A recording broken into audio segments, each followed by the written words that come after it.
Welcome to podcast 43. Yes, yes, yes, yes, maybe, but yes.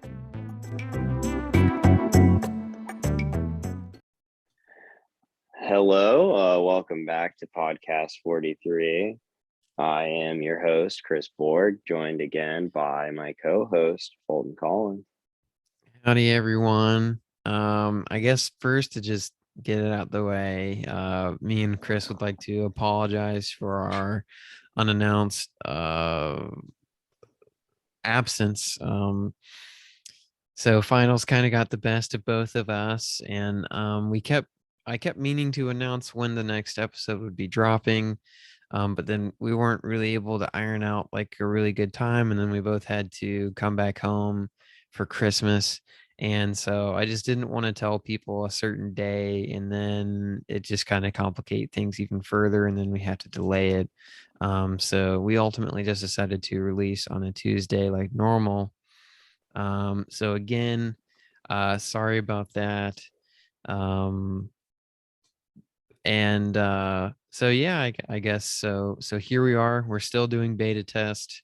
We're still moving forward. We'll have one out like normal next week as well, but we'll get to that later. But first of all, so the reason I chose beta test was because I'm a big fan of Jim Cummings, and not to speak for Chris, but I think we both kind of share a same kind of appreciation and respect for him. And we've covered his other directorial outputs probably about a year ago or so. I don't remember specifically when that one. I guess it was about a year ago. Yeah, it was. Because it was The Wolf of Snow Hollow, which is his previous film, and then we covered Thunder Road as well. So it seemed pretty fitting to cover the beta test. And so without further ado, Chris, what were your kind of first impressions of the beta test?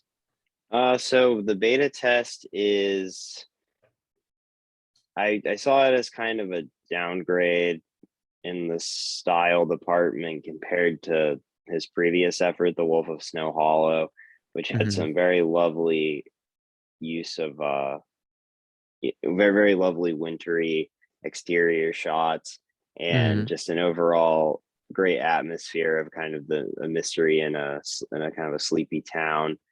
This feels a lot more kind of flat stylistically.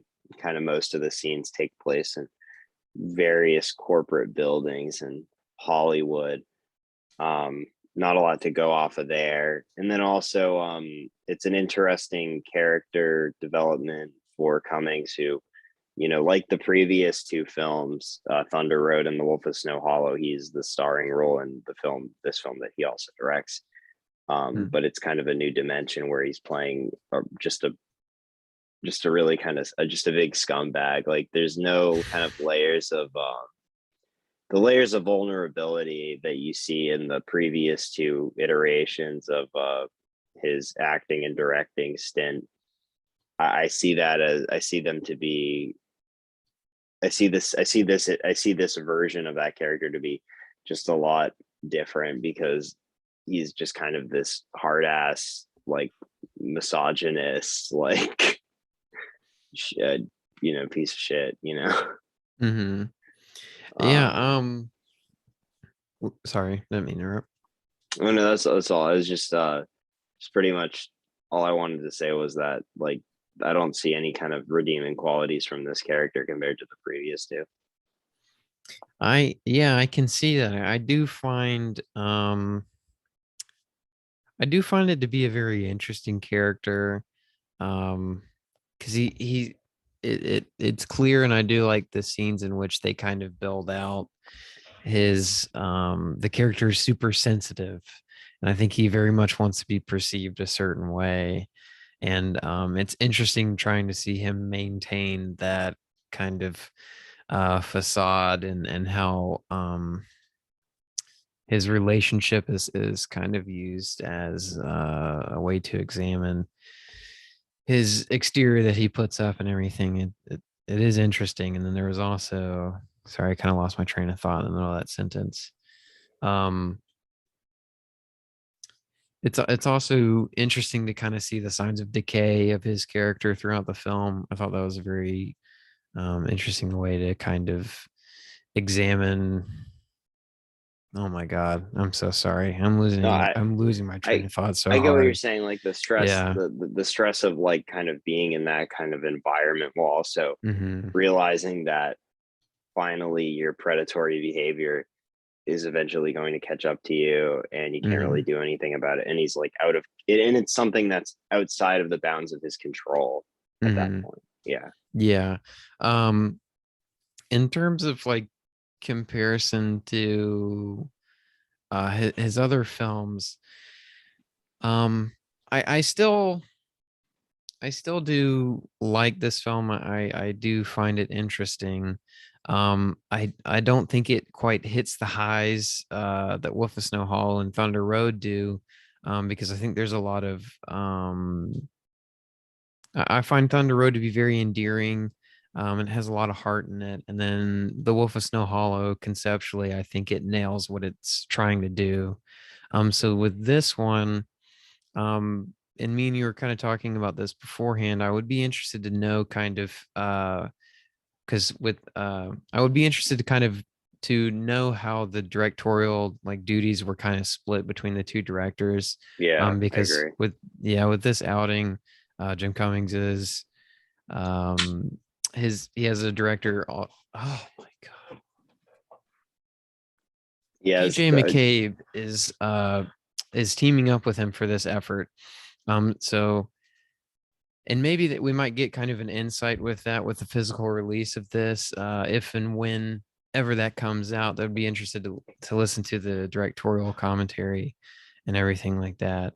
um so but I also wanted to highlight that I do find this film to be kind of like ambitious in what it is trying to do, and so I kind of want to like highlight that, even though I think it does kind of have its shortcomings. I mean, I don't even know if I could call it necessarily super ambitious. Hmm. I would say it's more of an update to the to a to it's an update to kind of Eyes Wide Shut, or Hmm. that type of film where, it's kind of using that framework of a film like Kubrick's Eyes Wide Shut, but kind of in the digital age, Hmm. and and kind of looking at it from that lens.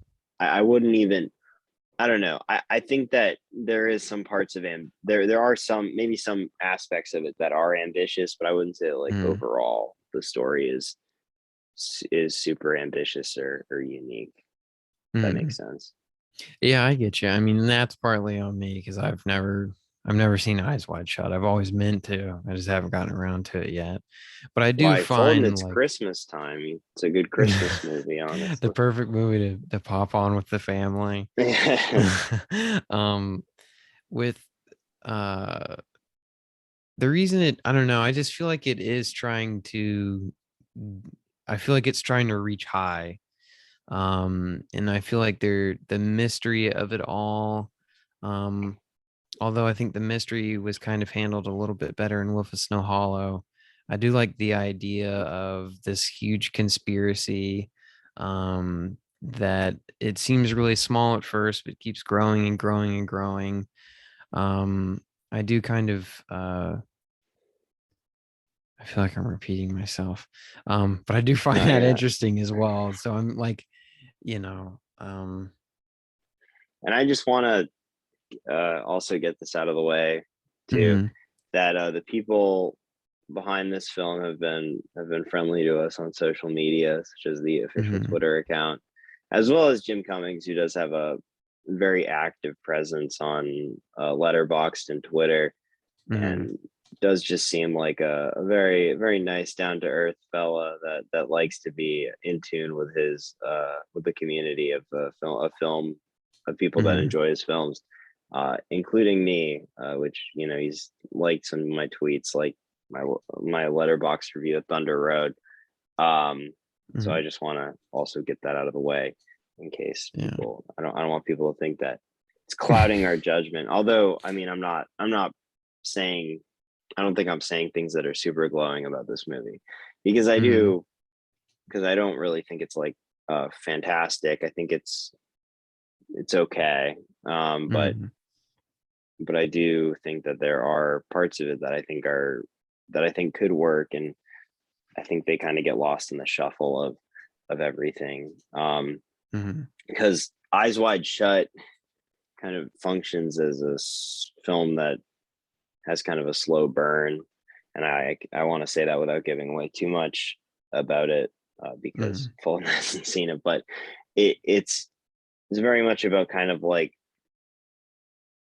Tom Cruise slowly uncovering this conspiracy, and then just a complete ambivalence about it when it is actually found out, and it kind of analyzes the relationship of Nicole Kidman's character, and Tom Cruise's character within that. And this feels like, well, because you have the Kubrick, like, kind of slow cinematography, the long shots. Mhm. This feels a lot more like direct, like it's like, because that's kind of how Cummings' protagonist in this film operates. He's a very boisterous individual that kind of always speaks his mind, and so Mhm. this film kind of lends itself to doing that to the audience as well, where you just everything is just kind of jammed down your throat. And I think that kind Mhm. of takes away a lot of the oomph and the style, because you don't really have a lot of time to contemplate what you're watching, because Mhm. it's just told to you. And I don't think you can really appreciate, I don't think you can really appreciate the film in that same way, Mhm. as you would with something like Eyes Wide Shut, which doesn't really make things super obvious in the same way. Very Mhm. much of a slower film, which I think is how these types of thrillers should work, or that's how I think they work best, I guess is a better way of putting it. Yeah. No, I definitely see where you're coming from. Because I hadn't thought about it like that yet. That is interesting. Because I mean, it is a tight, like a tight 93-minute movie. I never felt like it was wasting time. And not saying that movies that take their time with like kind of building their tension are. I was just saying that it is a very like quickly paced film. Um, hmm. And I think it should waste more of our time. There's also this. There is one part that we haven't addressed yet in this film that it's clear is Hmm. that, it's very much a post Me Too film, Mhm. Yeah. and how Jim Cummings' character operates, how he is a talent agent, that the way that he kind of speaks to women, and kind Mhm. of is kind of very I don't know, has a very chauvinistic attitude towards Mhm. women, as well as just kind of talking about, uh, oh, we can't do that anymore. It's not, we can't be in the open.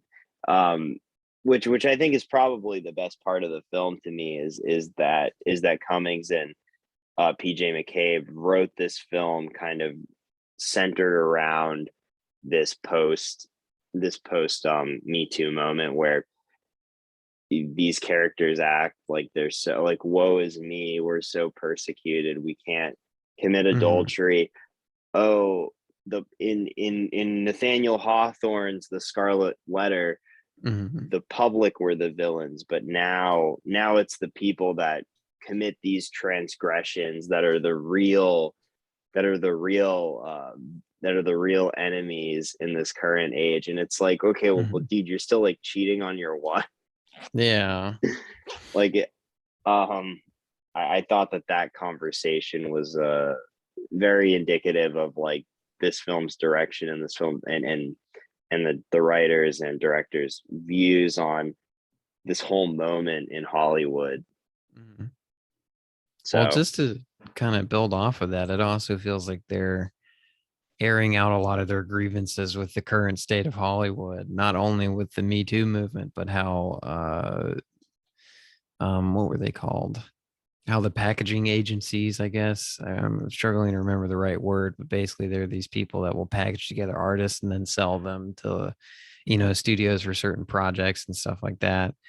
And it also kind of highlights how these people in power um suspect that it'll just be whatever they want will just kind of be handed to them because of their status and because of how high they are up in Hollywood. And there's that scene between him and a concierge where he's trying to figure out who this lady was and uh, who bought the room for them, where he has this affair and everything, and he keeps trying to execute that his power that he's high up in this agency, and the concierge just keeps like pulling the rug out from under him, using his words against him. And I did enjoy that sequence. I thought that was a nice sequence. So I'm trying not to repeat myself. I keep failing though. I keep wanting to say this one thing, but I keep trying to not. No, it's okay. So, It's hmm. yeah. So I think we can both agree that out of Cummings' three feature length efforts, this is the one that feels like it has the most specific thing to say. Yeah, no, I agree. I think Thunder Road, but I think Thunder Road is a lot more successful because of how general its how general its themes are about kind of about being like an estranged having a or kind of having a distant relationship with your your offspring, and like and then also really liking Bruce Springsteen. But this film is also different because this is the first time that Jim Cummings hasn't played a police officer. He only impersonates one. And a private detective. And a private detective. It is funny how easy he is, how easy his character, or how easily he's able to trick people into believing that every single time, or most of the time, I should say. It has a success rate.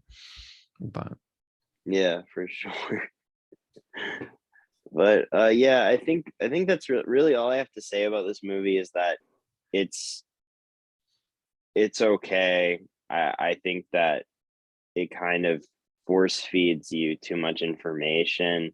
I think that I always like to support Cummings as an artist. I really do appreciate what he's doing and what films he's making, and sometimes you'll get this is a misfire, a slight misfire to me, but not a bad film by any means, and I want to stress that. I just think it's kind of not the best riff of Eyes Wide Shut, and it's kind of toys with the updates, the technological updates that kind of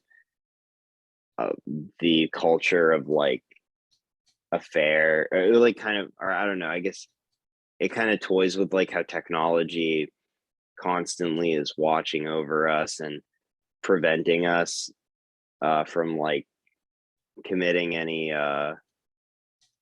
affairs, or like I don't know, kind of like panopticism almost, where it's like we always believe that we're being watched, so we don't do anything bad because the fear of being watched, even if it isn't the truth, kind of keeps us in check. I think that's an interesting concept, but I just kind of wish that this film was a little bit slower and dealt with that build up in a lot more satisfying of a way. And I just think that that's its greatest weakness, is that fact. But I think that there are a lot of interesting threads that don't really come together at the end. So I would be a light recommend. especially if you like Thunder Road and if you liked Wolf of Snow Hollow. I would definitely say still check this out. But that's about all I have to say on the beta test. Hmm. Yeah, no, I mean, I completely agree. I still find him to be one of the more interesting, like, up and coming directors that are working currently. So whatever he does, I'm completely there for it. And I've just been trying to push his movies out there. That's what me and you have through the podcast. And so I'm pretty sure we'll continue to keep doing it. Just because I do truly believe in him as a director and a filmmaker. And like you said, he just seems like a really down to earth guy and a good person. And I think it's important to kind of support those people rather than all of the mischievous characters and and higher up places in Hollywood And and everything. the mischievous people of the Hollywood talent agencies and casting couch culture, as this film Yeah. makes note of. Um, but yeah, a light. I would say I recommend this movie. Kind of regardless, because I think it is. I don't know. I recommend it as well as his other two previous films.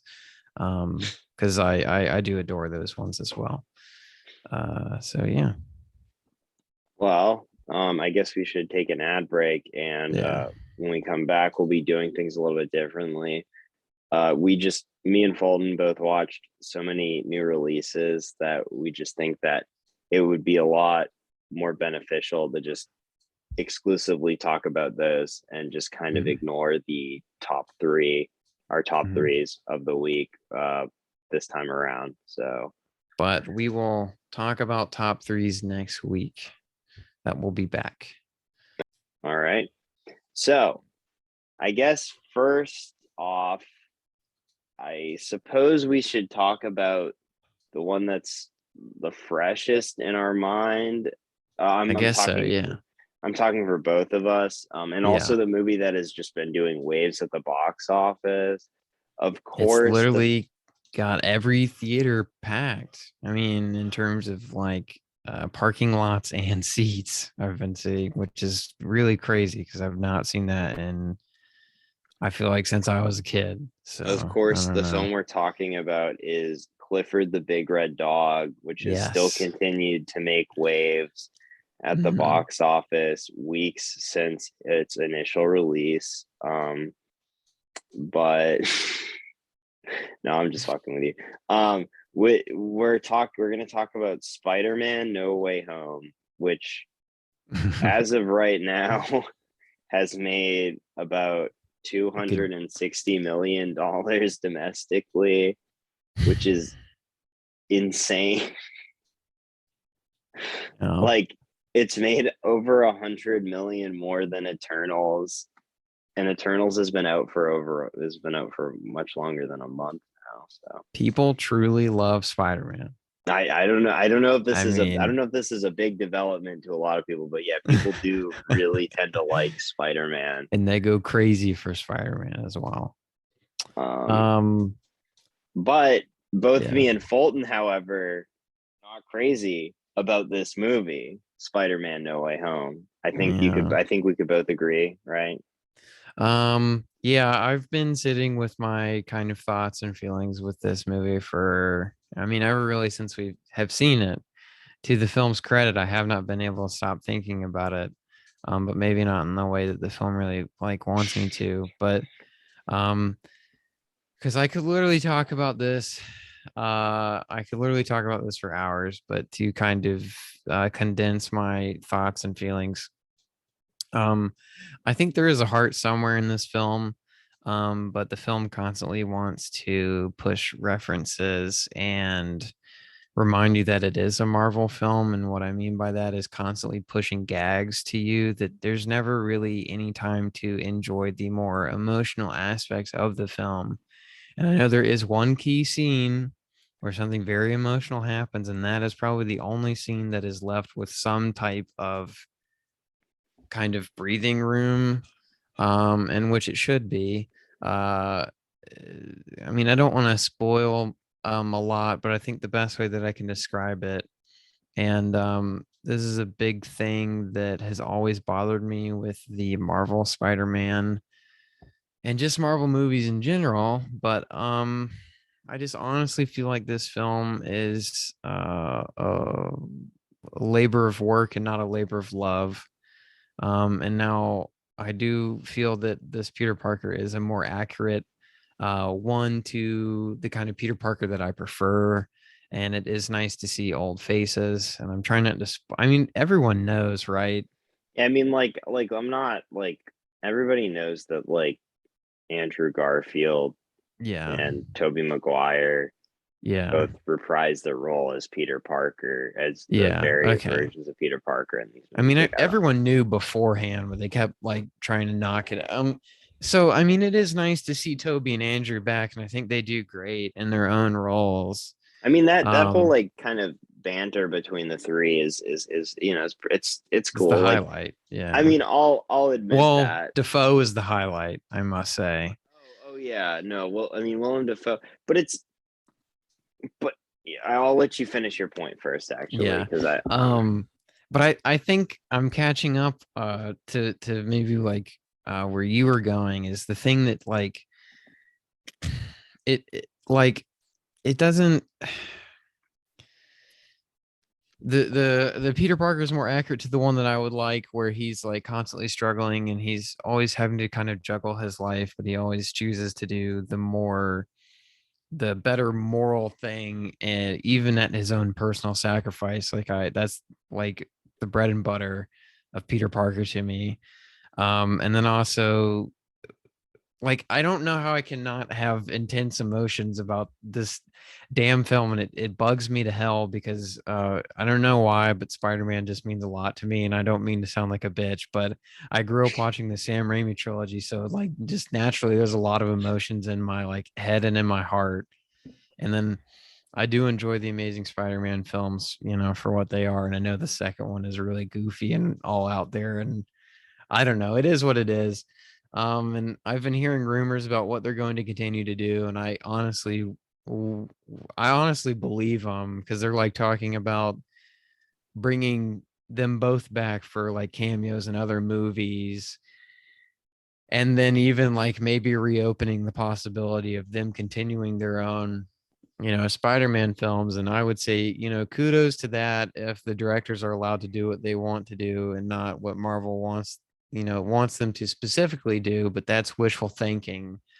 And I don't know, it just like the super cynical part of me just feels like um it's just like a carrot dangling in front of the audience. Like Marvel slaps a damn fucking stick to your head that has a carrot in front of it. um that's super cynical of me. And like I keep rotating between thinking, is this film truly evil? Is this I would truly say the epitome, or I is would it say just Fulton. fine? It's you know not. So okay. So I think really, I think it's really multifaceted because Mm, I will say that for a Marvel Studios film, this film has a little bit of a different feel it compared to the does. other ones. That's the thing that keeps tripping me up. But Sorry, I don't mean to cut you off. I'm sorry. no, but I mean, all I'm saying is, however, it also incredibly inconsequential when you think about it, and when you think Hmm. about what this multiverse whole storyline really, what it really, what it's really doing to the Spider-Man universe. We've Hmm. essentially have created the first postmodern superhero film where literally nothing matters. There are no narratives. It's just, oh hey, remember this guy? Well, we're taking him back. Willem Dafoe, he died. Well, not anymore. Or Hmm. Green Goblin's back. We're just pulling people in and out on a whim because fans like that. Hmm.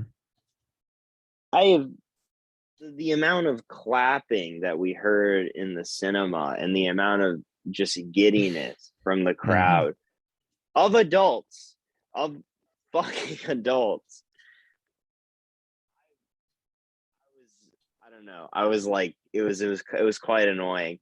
I and that's not to say that that type of stuff doesn't happen in like non blockbustery type things, because me and Fulton, boy, do we have a story for you when we get around to talking about the Licorice Pizza screening that we went to.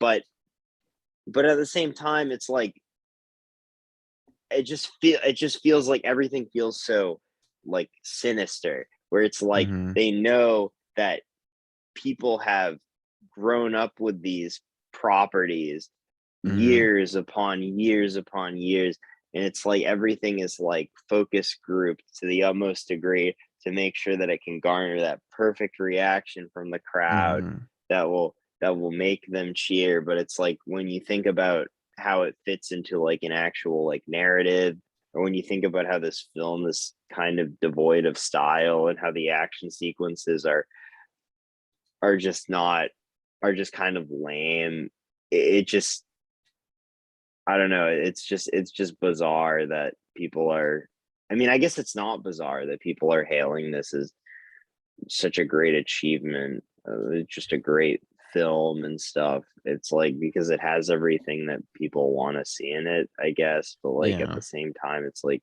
not a good movie. And I mean, and then just kind of a brief aside, I find the fact that the final battle set piece takes place at the Statue of Liberty, which they're renovating to replace the torch that the Statue of Liberty is holding with Captain America's shield, to be just like the absolute, like, it made me want to throw up. I was like, this shit is fucking stupid. This is dumb. And if they ever did that, that would be a blemish on this country.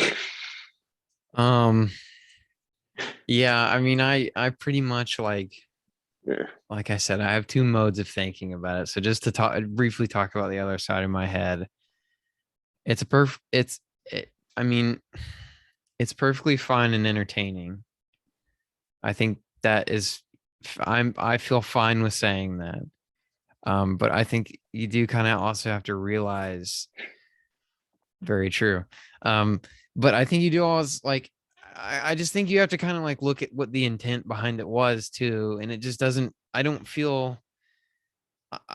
just don't feel anything behind the screen, which is so sad because you're talking about, dredging up these kind of two characters that mean a lot to people. And it feels like just dredging it up to dredge it up. Like, I don't know. I feel so there. I have so many mixed emotions about this movie. I mean, I would like to take some time away from the film and kind of like work my way through the Spider-Man films and then end up at this point where I watch this one again. Just so I can like have my thoughts better collected on what I think about like the multiple different Spider-Man films, like consciously now. And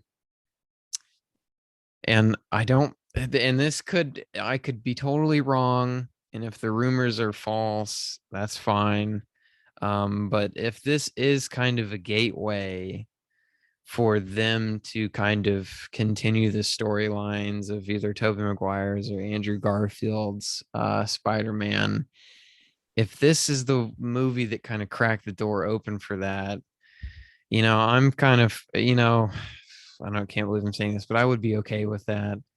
And I don't necessarily think Tobey's storyline really needs to be continued, but Andrew Garfield's was cut short. And from rumors I've been hearing, I do not know if this is true, but I think this would be really awesome.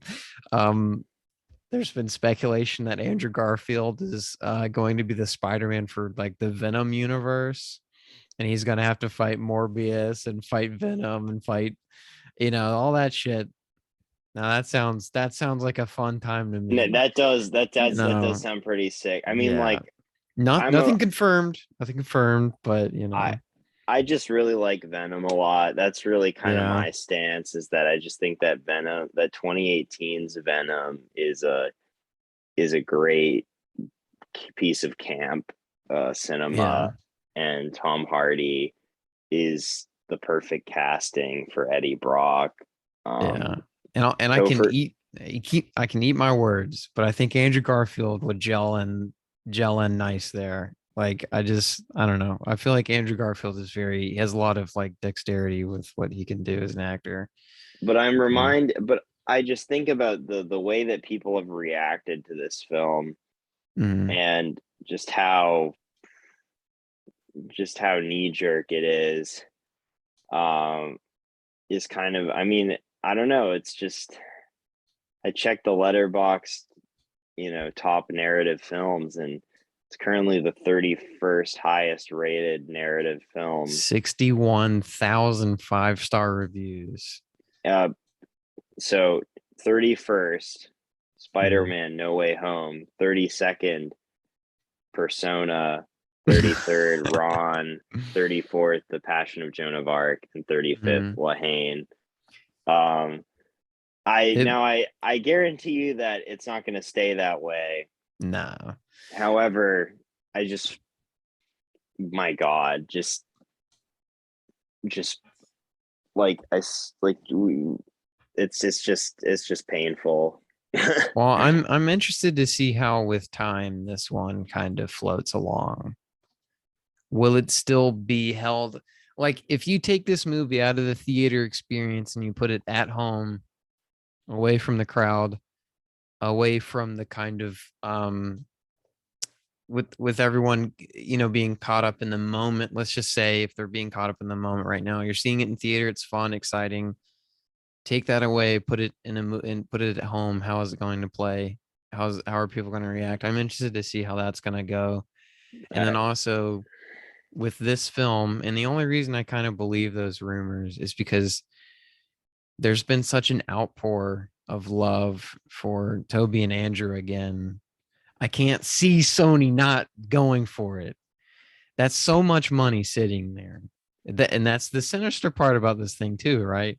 There's so much money sitting there with continuing those two if they decide to do it. I can't see them not trying to do something. If it's it could cameos, sure. it If could branch things. It could bring things in an interesting direction, but yeah. like, I don't know. I just need them to just, I don't know. Well, Like I said, I just can't. yeah. I just can't support this film. I just feel like morally, like it's. I think I just like, as far as like my stance on like the direction of cinema and stuff, like it It's just sad. feels it just Yeah. feels disgusting. And I'm not saying it's like as bad as like, uh Free Guy, or Mm. you know uh Space Jam: A New Legacy, where I just feel like I need to just like contemplate life and Andre See, Bazin's theories of cinema. I don't know. This one really struck a chord with me, but I'm like way more invested in I don't like saying this, but I'm way more invested in like Spider-Man than I am like the Looney Tunes or whatever pop culture video game stuff Free Guy was throwing at me. Well, I But I know, but agree. I Yeah. I can respect. I mean, they're all kind of, In this, it's like a triangle. it's a Yeah. triptych of despair about the outlook of blockbuster Yeah. filmmaking. See, my thing is like I guess the one kind of positive is that this movie is doing so well that maybe it helps the struggling theaters get through this month and next month. And it just, I'm trying to like because it's very easy to kind of get in that mindset of like the downward trajectory because it is very scary. And I have been thinking about it and it kept me up last night because I was like, dude, is cinema really falling apart? Which isn't something you should be thinking about before trying to go to bed. But um, I I just got to remind myself, like, it sucks in a way, but it's doing really well, even in not, I mean, we don't live in a small town, but it's not a major city, and it's doing really well here. So I hope it helps these theaters that have been struggling through the pandemic to kind of, keep going along. Um, One side note, apparently, because all this talk of Sam Raimi and all this talk of Tobey Maguire, I do really, it kind of warms my heart that people are acknowledging that Sam Raimi is a huge part of that original franchise. I feel like a lot of like the normal, and I'm not trying to look down on anyone, but just this is what I like naturally kind of see. I see people looking at Tobey Maguire and saying, I want the Tobey Maguire, movies. But I see a lot of people saying, I want the Tobey Maguire and Sam Raimi combo back, which is really nice because I feel like Sam Raimi hasn't gotten any praise in a while, and I'm sure that feels good for him. But he's doing um, the Doctor next Doctor Strange. Strange movie, which they play the trailer for, and this kind of Yeah. hurts. But apparently, all those reshoots were for cameos, and I was Uh, like, oh fuck me. well, I'm assuming Bruce Campbell is gonna be in the. Yeah, Hopefully they at least let Bruce Campbell make a cameo. He's always in Sam Raimi movies. yeah. But when I heard the cameo thing, I was like, what does that mean though for Marvel, man? Like, what Oh, is it's that? probably yes. Just like we gotta keep feeding the consumers our product. So we got to remind them of other things they have to Yeah. buy and other things that they have to watch. Um, And all right. okay, can I add one more thing? I'm so Yeah, sorry. I'm so sure. sorry. Yeah, sure. And I'm going out on a limb here. It's something that I've recently been thinking about. And the thing that irritates me so much about, Marvel being the thing that it is that there actually is potential. Like, I like the idea of the medium of comic books translating into films where you kind of, you have these long overarching narratives. And you also, like, I like the idea of making films feel like comic books and adapting these stories.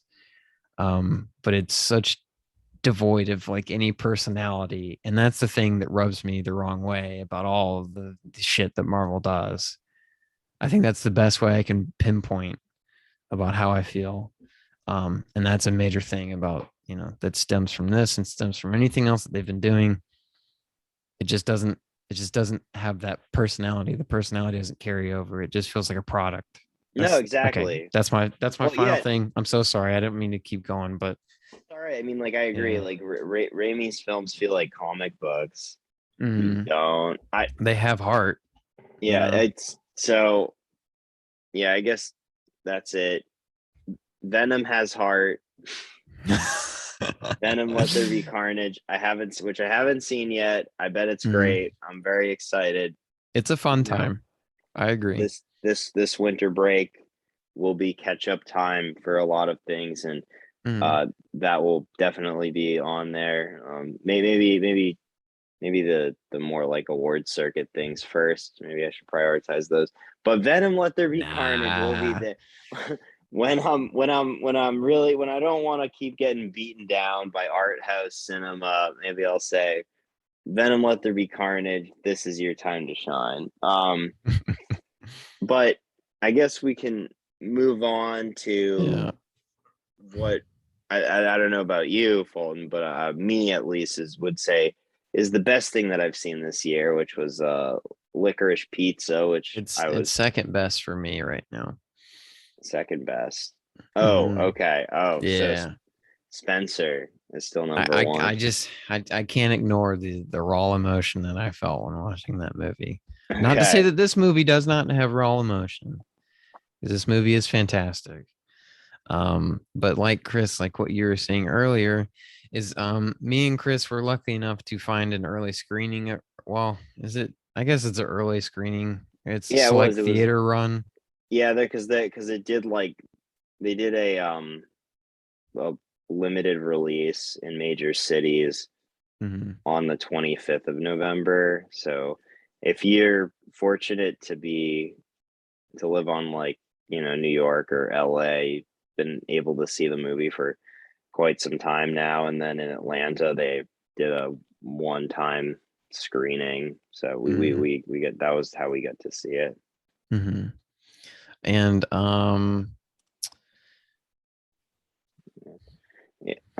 but yeah, so my thing with this movie is every once in a while you go and see a movie, and while the film might remain excellent, the theater experience was absolutely ass. And this, I'm not shitting on the theater that we saw it at. It was a very nice theater. I very much like the theater, like the aesthetic of the theater. yeah, um but you can't control those crowds, can you? And this definitely soured my whole like viewing experience, and I honestly just want to cleanse my mind and forget that I watched the film so I can watch it in a better experience and just kind of take the film in for what it is. But after the movie got out, I told Chris, I was like, I don't know what it is about early screenings and seeing movies at a film fest, but for some reason, people in the audience really want you to know they know what they're watching and that they know that it's funny, and they're laughing the loudest and they're laughing harder than any of the other people in the auditorium because they want you to know that they find it very funny, and that they're catching up on all the references that are being made in this film, and they know all the actors in this film. So needless to say, the audience absolutely really peeved me. This constant talking from people behind me, and I don't know. Yeah, sorry. laughing about every 30 seconds Yeah, when things weren't even funny, kind of. I don't know. like it humorous, but not like laugh out loud. Yeah, Because it's like it is a very oh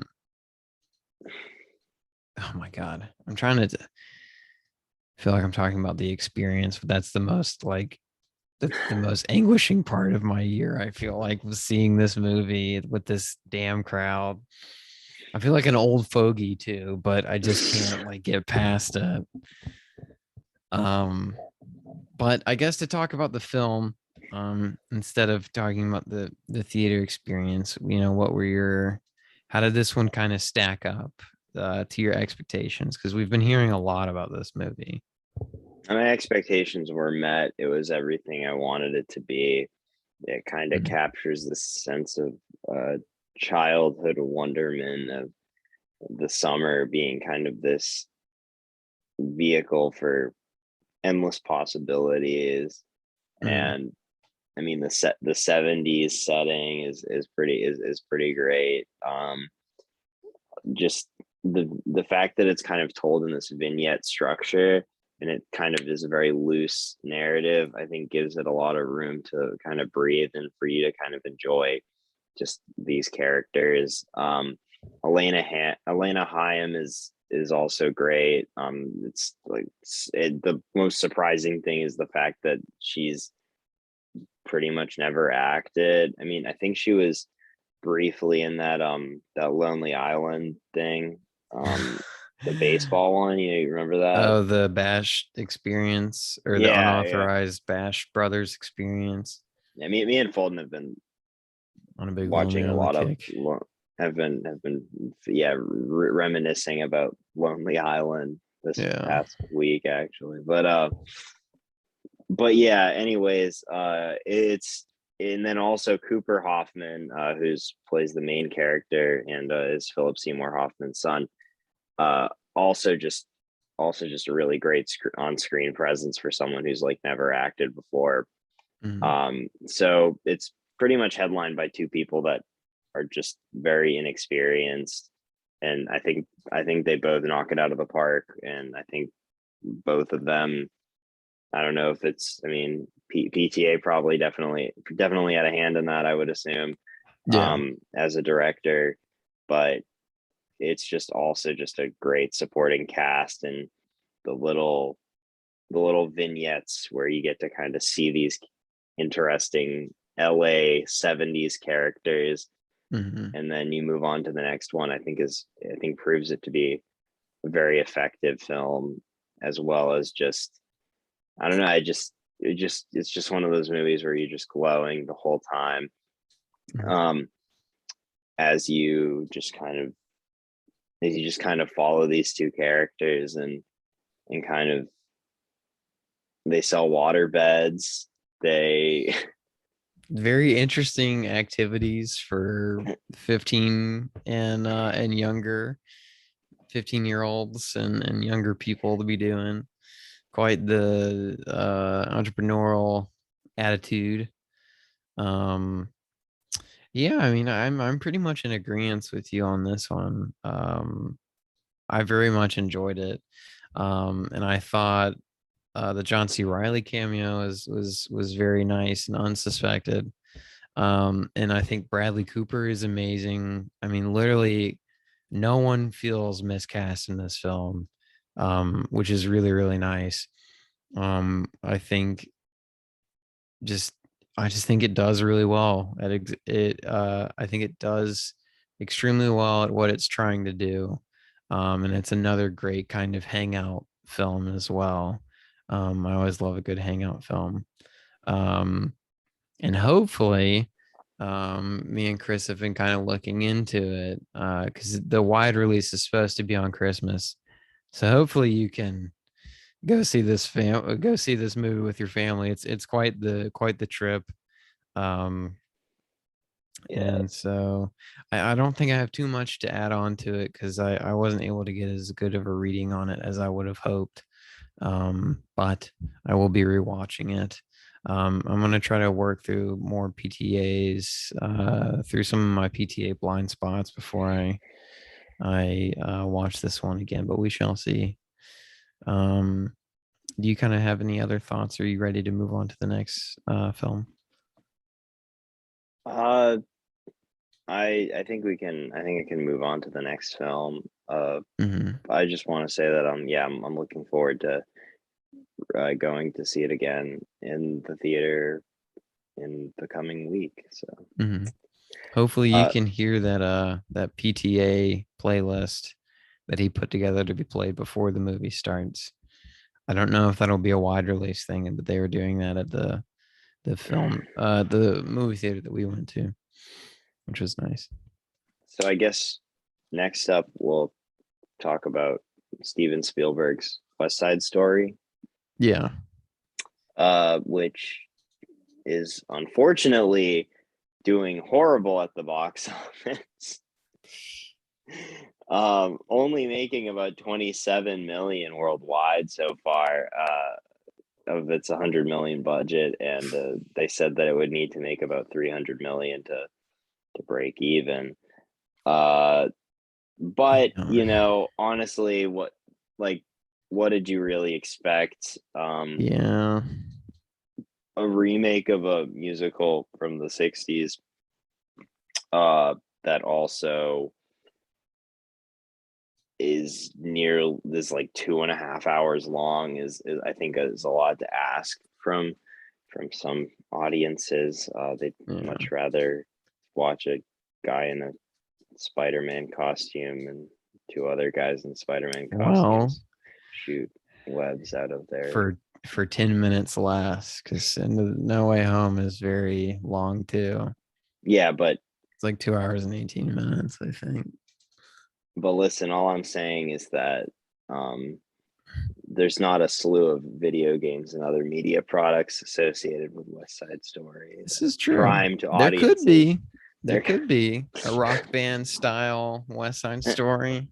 You don't want that, Chris? I don't know. I don't know if I mean, maybe we could, maybe they need to sell more West Side Story Funko Pops There we leading up go. to this film, and then people would have their Jets and Sharks Funko Pops, and they could, I don't know, sell them or whatever, and yeah, and then they would be, and then everybody would be excited for this movie.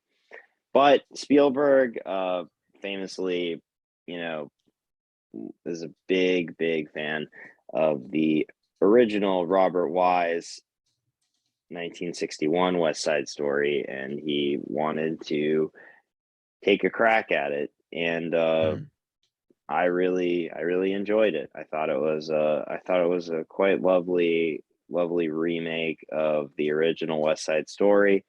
I think that the cinematography is kind of the main highlight for me, as well as Rita Moreno's performance.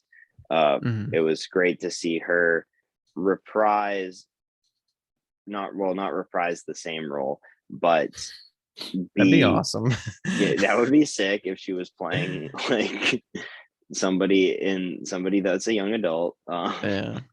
But Rita Moreno, plays a different character in this version of West Side Story, as she kind of fills in for she's kind of the caretaker for Tony, which is Ansel Elgort's character.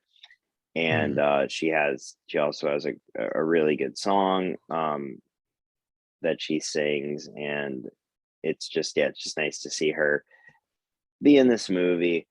The So I'd say, yeah, the cinematography and Rita Moreno are the two highlights. There's a really great scene in the film when Rachel Zegler, who's Maria, sings I Feel Pretty, and there's like this awesome just mirror shot. It's just like so sick. So Mhm. kudos to cinematographer Janusz Kaminski uh, for just knocking it out of the park.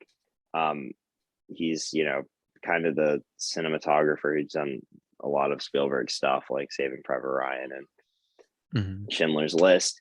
Uh, but yet again, audiences were not feeling West Side Story 2021 edition. Mhm. Uh, I mean, yeah, and also the versions of the songs in this one are, I like them, but they're not as ingrained in the cultural consciousness as the original Mhm. 61 film adaptation of the play is.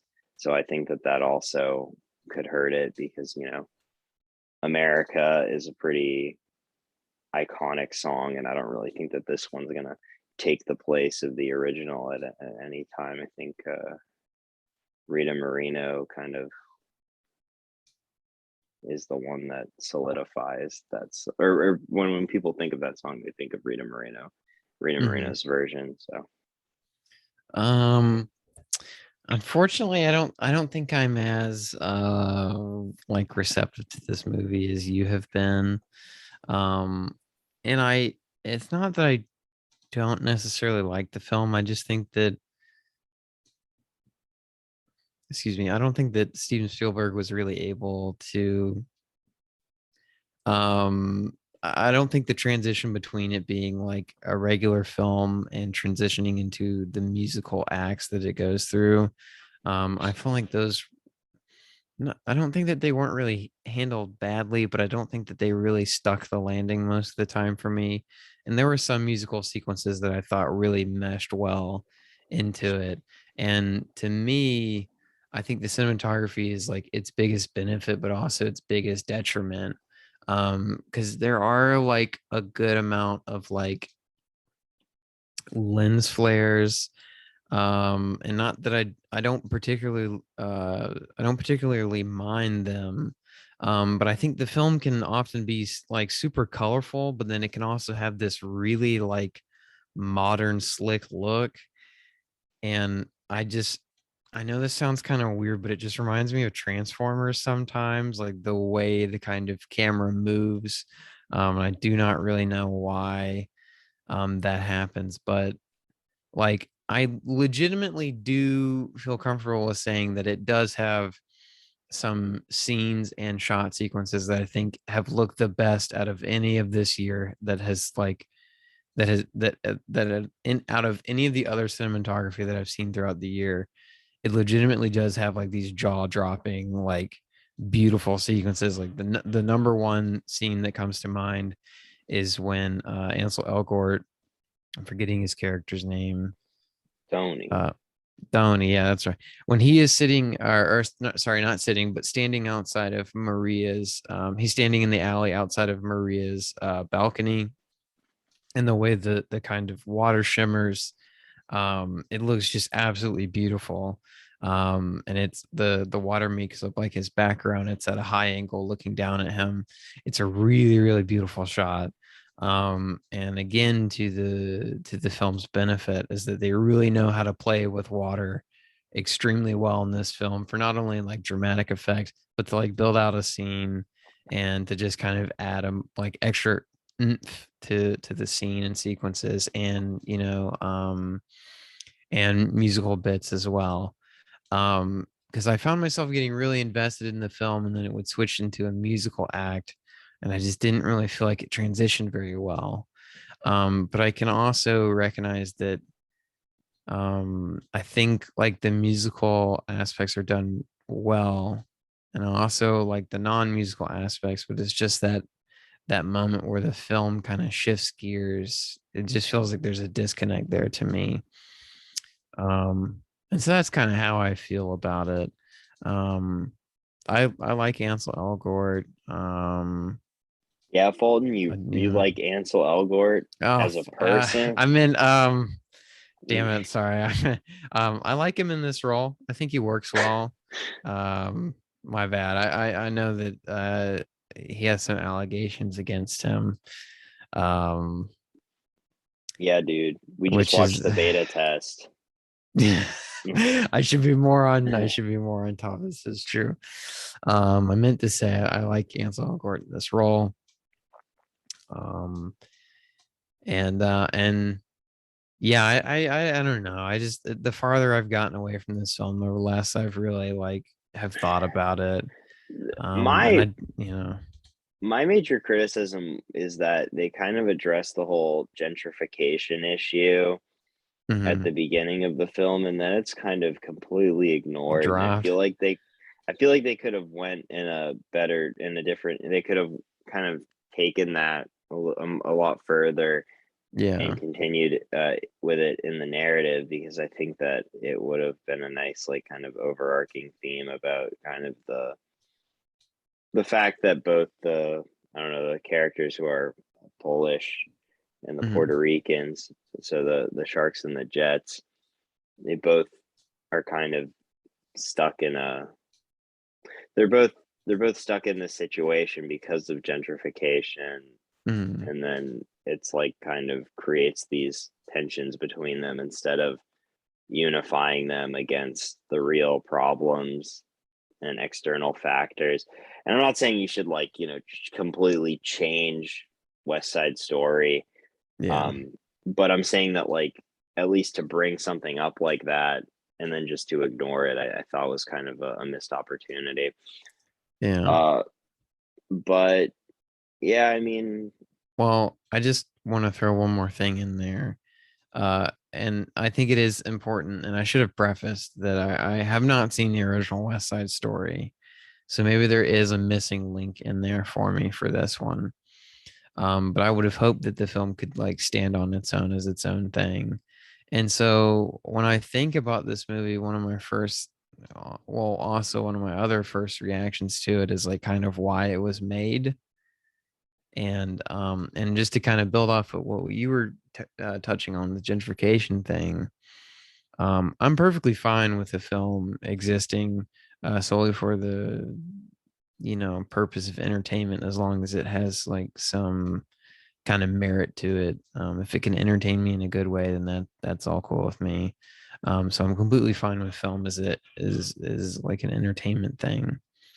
And with this film, I don't know if it's like solely entertained me, because I did feel that kind of runtime. So I'm just interested to know what Steven was trying to accomplish with this one, because it's not really updated for modern times. It's set during the same era as the original film. To my knowledge, most of the songs are from the original film. I'm just interested to know kind of what the thought process was behind making this. Um, and I mean, I do really enjoy Steven Spielberg as a director. Um, but I don't know. I want to know kind of why this one was made, because it's not. I just don't really understand, which is also probably not a very good thing. But Well, I know that this was in production before the Walt Disney Corporation bought 20th Century Fox, but I think yeah. the Walt Disney Corporation is asking that same exact question. Well, that's Um, another. Well, not to go too far into it, but all the scheduling has been thrown off because of COVID. yeah, I wonder in a year. Well, I mean, who knows really when we're going to be fully like recovered from for the byproducts of COVID. But I'm interested to know when kind of scheduling fits the areas it should fit, right? How movies will perform in a more normal kind of time, or and I guess going back to the Sinister thing that we were talking about, is Disney purposely pushing these films to these certain things so they do fail and that it's like, certain oh, films succeed? well, You yeah, know, because Free Guy was relatively successful, but it seems like the Mhm. rest of the Fox lineup of films have not been. I'm not talking about the Searchlight stuff though. I think that's kind of in a Yeah, different that's category. independent. Yeah. But I don't know. I would really hope not, but I mean, I wouldn't put it past them to be like, well, Ridley Because like Scott's The Last Duel. Kingsman on Christmas. I mean, I want to see that movie, but that's not a Christmas movie. Yeah. Why is I that mean, that's coming out been on delayed like Christmas 7 bajillion forever? times. Yeah. But it was going to be, if I remember correctly, it was going to be released in February, which kind of makes a little bit more sense. Kind of like, it's not pinched in between all these Oscar movies.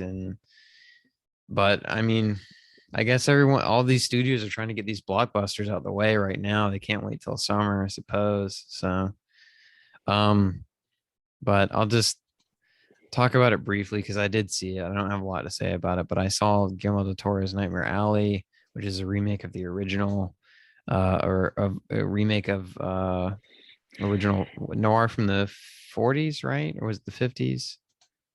From the 40s. From the 40s. Okay. I have not seen the original one as well, if you're noticing a common theme. Um, and I'm super interested to check out the original. And I did really want to watch the original, but I figured with this one coming out like in a few months' time, I might as well wait and check out the original one after. Yeah, Um, Criterion just put out a restoration this year, actually. oh, okay, cool. So with this one has a big plus for me because it has Willem Dafoe in it. I really like Bradley Cooper.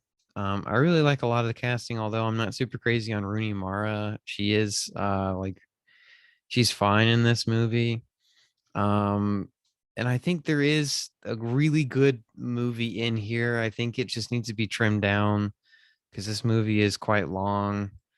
Um, and I only say that because I think it kind of could be trimmed down to make a more tighter film. And I have seen some people saying that this is kind of like a hangout film. And that's not really the vibe I picked up off of it, but I can kind of see where people are going, I suppose. Um, and I really enjoyed the casting. I think it's a perfectly fine film. It just could be trimmed down a little bit. But I also think something that you might have to realize, and I've been talking to Chris about it, friend of the show, Alan pointed it out. I can't stop thinking about it, but he brought up to my attention that like every movie releasing currently, I feel like since November has been like 2 hours and some change. And I just want to explain. I think I have no qualms with the movie being 2 hours if it is warranted. I mean, 2 hours and some change. If it warrants that length, perfectly fine with that. But I think I'm just feeling like really strong fatigue because literally every new release has been like 2 hours and some change. And I think I'm just feeling fatigued. When it's more varied, it feels fine. I don't mind. But when every movie is like, I don't know. I think I'm just feeling fatigued right now. So, but yeah. Okay. Yeah. Well, I guess the last thing that I want to say before we Mhm. kind of announce next week's film is that we aren't doing our top three for that reason, but I Mhm. will leave you with this piece of wisdom that I think Fulton and me mutually share, and that is the fact that you should watch Michael Bay's Pain and Gain, Mhm. uh, Mhm. which is which is a very good comedy, um, that also just has a lot of interesting stylistic decisions, with your kind of busy blurring, intensified continuity, just constant cutting. You just want to see Miami and ripped dudes committing really dumb crimes. And you're Um, getting it. and you're getting it. So that's my sole recommendation. Um, I was gonna just say, uh, my one piece of wisdom is that Gerard Butler was born to play Leonidas in 300 and should not have taken any role before or any role after. That's my thing. Okay. So, Well, on that note, uh, our film for next week uh, is going to be uh, kind of it's timed for a reason, mhm. because we'll be talking about the Wachowskis' first effort, which is Bound, the film starring Gina Gershon and Jennifer Tilly, from Mhm. 1996. Uh, as you know, both me and Fulton are quite excited for the new Matrix film, which Mhm. is not which is a sole Lana Wachowski effort. Mhm. Lily is not working on it for some reason, but uh, nonetheless, I'm excited for whatever weird, interesting thing that happens in it. So we'll have our good friend Emily come on and talk about it, and she will provide us with her insight on why she likes this film so much. Uh, and yeah, it'll be good to have her on. Yeah. And I was just thinking that we would probably start on Bound and go in depth on that and then kind of open it up to a more broad kind of discussion about the Wachowskis like directorial outputs and stuff. Yeah, exactly. Well, um, people have a good Christmas. Because the episode will come out after Christmas, so this is our episode, our pre-Christmas episode. Yeah, I Uh, forget. Yeah. yeah, so yeah, and stay wavy. Yeah. Stay safe and happy holidays. Yeah, happy holidays.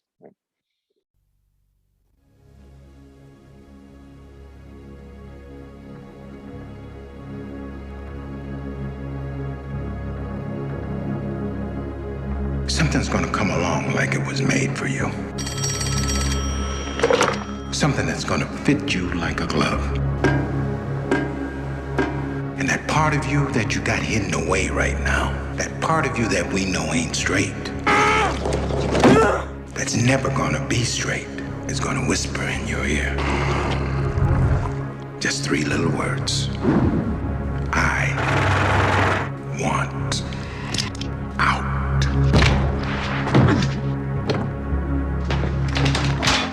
Hi.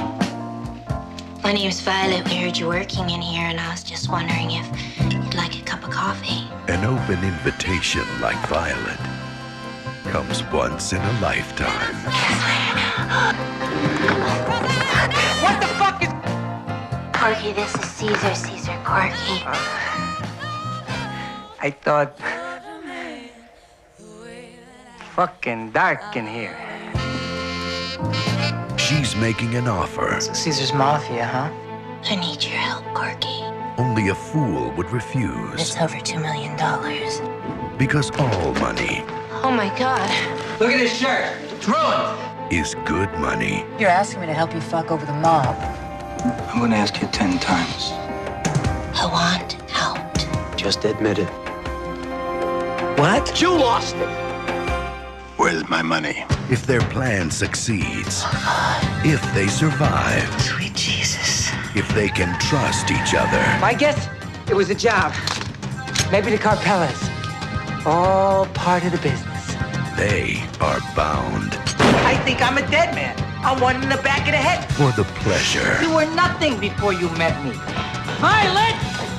You were nothing. You had nothing. for the money, I want what's mine. I want half the money. for each other. What did she do to you? Everything you could. Bound